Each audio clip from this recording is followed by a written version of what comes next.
നമ്മുടെ കുഞ്ഞുങ്ങൾ വിദേശത്ത് സായിപ്പിനെ കുളിപ്പിച്ചും കഴുകിച്ചും മടുത്തു. ഈ പ്രേമം യഥാർത്ഥമാണോ അല്ലയോ എന്നറിഞ്ഞാൽ മനസ്സിലാക്കിയേക്കുന്ന GDP എന്ന് പറഞ്ഞ ചേമ്പെന്ന ഏതോ അന്തവാ. പാട്ടി കഴുകണ മോനെ. സംസ്ഥാനത്തിന്റെ പണം ആരുടെ പോക്കറ്റിലേക്കാ പോകുന്നത്? പിന്മാറാതെ പിടിച്ചു നിൽക്കാൻ സാറിന് ധൈര്യമുണ്ടോ?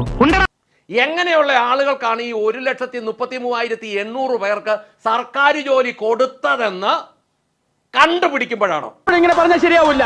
ഇനി കേരളത്തിലെ കൊള്ള പറയാം എന്താന്ന്.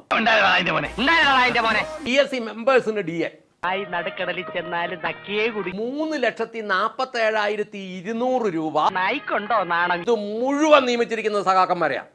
എല്ലാവർക്കും കേരളത്തിന്റെ 6.5 ഇരട്ടി വലിപ്പമുള്ള ഉത്തർപ്രദേശില് എന്താ പ്രശ്നം മീനാക്ഷി? വലിയ ഒരു കൊള്ളയുടെ എന്തോ പ്രശ്നമുള്ളതുപോലെ തോന്നുന്നല്ലോ. അന്നേരമാണ് ഈ കൊള്ളയുടെ വലിപ്പം മനസ്സിലാവുന്നത്. താനാരാ? അതിബുദ്ധിമാനായ ഒരു മനുഷ്യൻ പറഞ്ഞു, ഞാൻ ഈ നാട്ടുകാരനാണ്. ഞാൻ ഈ നാട്ടുകാരനല്ല. അങ്ങനെയുള്ള മരമണ്ടന്മാരോട് നമ്മൾ എന്നാ പറയാനാ? ഈ നാട്ടിന് പറ്റിയ ആളാണെന്ന് കണ്ടിട്ട് തോന്നുന്നില്ല. GDP എന്താണെന്ന് അറിയാമെങ്കിലല്ല ഇതിന്റെ ബാക്കി കാര്യമുള്ളൂ. ഞങ്ങളുടെ ചോദ്യം ചീഫ് മിനിസ്റ്ററോടാണ്. ഇതിന്റെ പബ്ലിക് സർവീസ് കമ്മീഷന്റെ തലപ്പത്തെ കുറിച്ചും കണക്കുകൾ പറയാൻ പോവുക. ഞങ്ങൾ പൗരന്മാർക്ക് മുഖ്യമന്ത്രി എന്താ തരാൻ ഉദ്ദേശിക്കുന്നത്?